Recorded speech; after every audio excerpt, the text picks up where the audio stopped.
bandiraɓe sehilaɓe musidɓe tedduɓe yeɓuɓe ayawo Titondi TV eɗen gandi 2022 ari kono kadi makke sam keso mawɗi tigui tigui teske e nder galle oɗo Titondi TV noddi gueɗe kewɗe guila ha fina ha tawa ha kabruji gulɗi jaw ɗo tigui rigui ɗo e balɗe ɗo e Titondi TV Fati.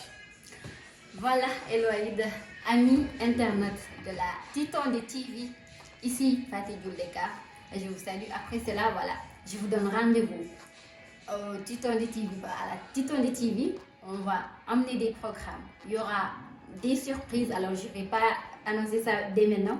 Juste vous demander d'aller vous abonner et aimer, commenter sur Titondi TV parce qu'il y aura des shows, du nouveau qui vous attend sur Titondi TV. So jiiɗi amen yebti e Titondi TV on jahat mbaɗon abonné mbaɗon like mbaɗon aimé mbaɗon partagé mbaɗon commenté ko ɗo tan e Titondi TV ko la meilleure télévision ko télé Haalpulaar en fof onon ko oɗon paɗa. On arrive. Min gara joni de minen simin gari haydara ɓuɓuta abonnez-vous sur Titondi TV. abonné tan kas fo wela on gayni ha min gabonaki